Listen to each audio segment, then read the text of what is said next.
Bienvenue dans Reddit Drama Stories. Aujourd'hui, on va plonger dans une histoire vraiment glaçante. Imaginez un peu la scène.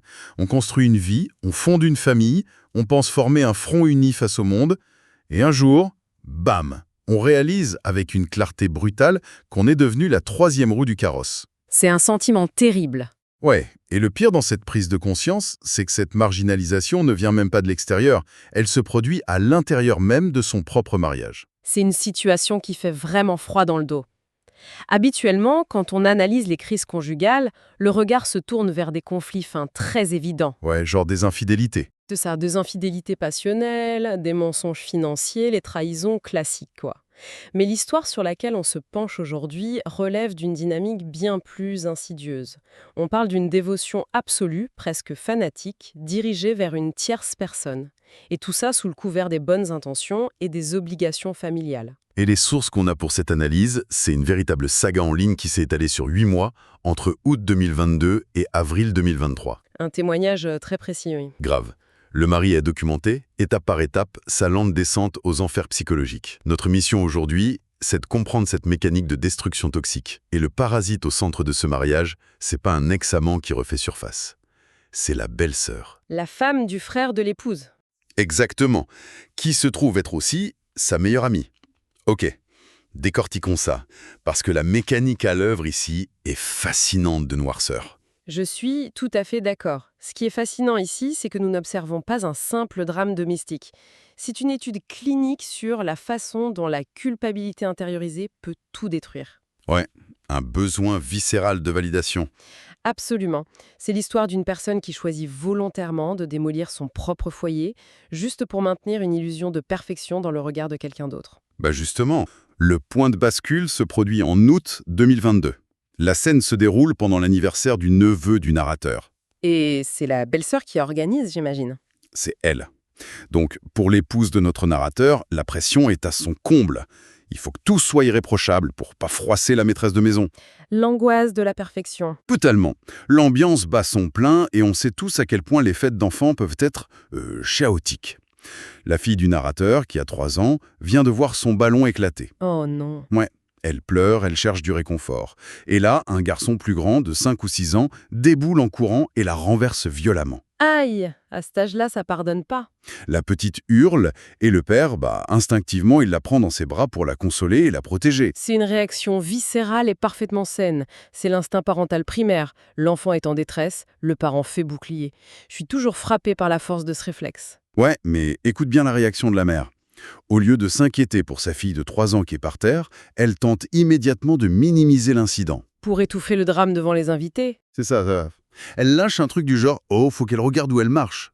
Elle rejette la faute sur une enfant de 3 ans. C'est lunaire. Le mari est choqué, il réplique fermement qu'on ne peut pas blâmer une toute petite fille qui vient de se faire percuter. Et c'est là que le vernis craque. La mère du garçon en question est juste à côté. Et elle fait partie du cercle de la belle-sœur. Exact. Pour sauver les apparences devant cet invité, l'épouse se tourne vers son mari et, devant tout le monde, lui lance un cinglant « Ferme ta gueule ». Purée. En anglais dans le texte, « Shut your mouth », comme on parlerait à un chien. Et elle ajoute même qu'il a l'air de mauvaise humeur. C'est d'une violence inouïe.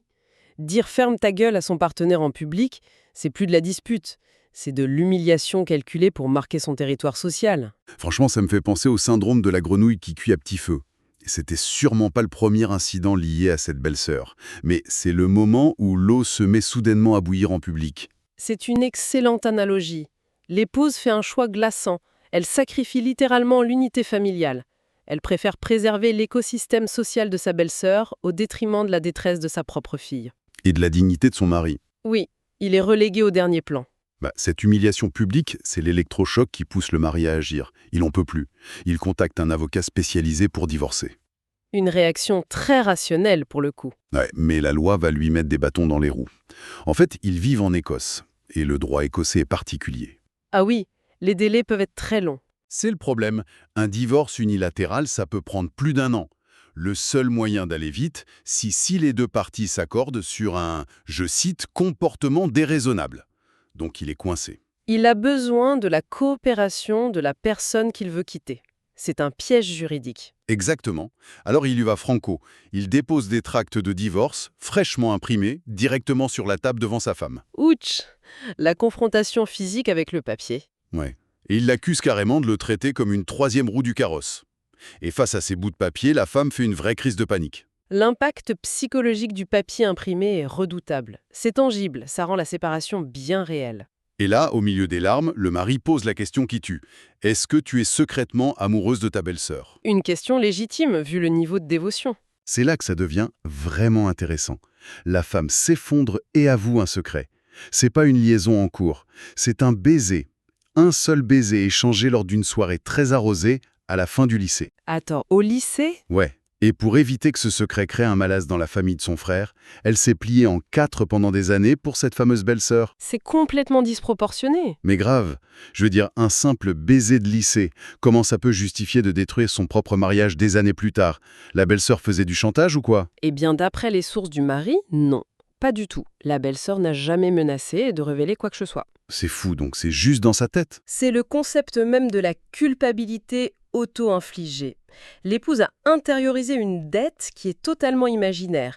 Elle s'est littéralement conditionnée à la soumission pour protéger un secret de jeunesse qui, soyons honnêtes, n'intéresse probablement plus personne aujourd'hui. Bah ouais, tout le monde s'en fiche 10 ans plus tard. Mais pour elle, l'angoisse est réelle. Elle a bâti sa propre prison mentale. Du coup, le mari décide de la mettre à l'épreuve. Une sorte de période de probation. Si elle recommence à faire passer la belle-sœur avant eux, il part. Et ça a marché? Un temps, oui. Mais les mécanismes sont trop ancrés. On arrive au 3 avril 2023. Et c'est une date cruciale. C'est l'anniversaire du mari. Oh, le test ultime des priorités. Exact. Le matin, il reçoit une simple carte, parce que le cadeau n'est pas encore arrivé. Il travaille toute la journée. De son côté, l'épouse ne bosse pas ce jour-là. Mais le soir venu, elle passe la soirée au restaurant avec ses copines et, bien sûr, la belle-sœur. Le jour de l'anniversaire de son mari? Ouais, l'excuse. La belle-sœur avait un bon de réduction pour le resto qui allait expirer. C'est pathétique. Elle choisit un bon de réduction plutôt que son mari. Mais le pire, c'est le théâtre numérique qu'elle met en place. Pour sauver les apparences, elle publie un long message sur les réseaux sociaux. Elle s'apitoie sur le fait que son mari, soi-disant, doit travailler toute la nuit. Ce qui est faux? Un mensonge total. Il a fini sa journée, il est chez lui. Et il se retrouve pris au piège. S'il sort voir ses propres amis pour fêter ça, il expose le mensonge de sa femme à tout le monde. Elle le prend en otage socialement. C'est ça, du coup l'image est hyper marquante. Il passe la nuit de son propre anniversaire tout seul à peindre des figurines Warhammer. Des Terminator Thousand Suns pour être précis. La tristesse de la scène. Et sa fille de 3 ans qui demande juste avant de dormir « Elle est où maman ?» Alors, qu'est-ce que tout ça veut dire? C'est une pièce de théâtre toxique? Complètement. Le script joué sur les réseaux sociaux est l'exact opposé de la tragédie en coulisses. C'est l'essence même de la manipulation d'images. Pour se faire plaindre? Exactement. Elle utilise les réseaux pour s'acheter une conscience publique. Elle cherche une validation externe, les likes, la compassion des gens. Et pendant ce temps, elle invalide totalement la réalité et l'isolement de son partenaire. Et le lendemain de cet anniversaire volé, elle initie un rapport sexuel, ce qui était hyper rare dans leur couple. Une tentative maladroite de compensation. Sauf que juste après, elle lâche la pire phrase « Ton cadeau n'arrivera pas avant quelques jours, ça devra faire l'affaire pour l'instant. C'est ce qu'on appelle la fausse monnaie de l'intimité. » C'est abject. Mais bizarrement, c'est pas ça qui va faire exploser le mariage. La goutte d'eau, c'est quelques jours plus tard, pour l'anniversaire de la fameuse belle-sœur. Oh non. Qu'est-ce qu'elle a fait? L'épouse décide de faire 3 heures de route aller-retour juste pour aller acheter un bon cadeau au format papier chez le masseur préféré de la belle-sœur. 3 heures de route pour un bout de papier. Et elle laisse une fois de plus le mari seul avec leur fille pendant ces 3 heures. Le gars, il bout, il en peut plus, il prépare ses affaires et celles de sa fille pour partir chez son frère. Le contraste est trop violent à ignorer. Quand elle rentre, c'est le grand déballage. Il hurle sa douleur, la sensation d'être une troisième roue, le sacrifice de sa personnalité, le manque de gratitude et l'utilisation du sexe comme outil de contrôle. Si on relie ça à la situation globale, c'est vraiment le moment de bascule. Comment ça? En verbalisant toutes ces frustrations d'un seul coup, le mari brise enfin le cycle du sacrifice de soi. Il refuse de participer à cette dynamique toxique. Et face à ça, la femme nie tout en bloc. Une véhémence de dingue. Du coup, il impose une séparation physique. Il garde la maison avec la petite et l'épouse retourne chez ses parents. C'est radical, mais nécessaire. Son déni à elle, c'est un mécanisme de défense typique. C'est-à-dire? Elle se rend bien compte des 3 heures de route, non? Oui. Mais si elle accepte la réalité des reproches de son mari, ça signifierait détruire l'illusion qu'elle a construite autour de sa relation avec sa belle-sœur. Ça voudrait dire admettre qu'elle a brisé sa famille pour rien. Son ego ne peut pas le supporter. C'est une sacrée descente aux enfers émotionnels quand on y pense. Passer de la soumission silencieuse à la reprise de contrôle par la séparation. C'est douloureux, mais vital. Et d'ailleurs, avant qu'on termine, il y a une dernière réflexion à avoir. Je t'écoute. Jusqu'ici, on s'est vraiment concentré sur la dynamique du couple. Mais on devrait réfléchir au rôle invisible de la belle-sœur. Ah, la fameuse belle-sœur avec son syndrome du personnage principal. Exactement. La question c'est, était-elle vraiment ignorante de cette dévotion destructrice? Ne voyait-elle pas les sacrifices de son ami?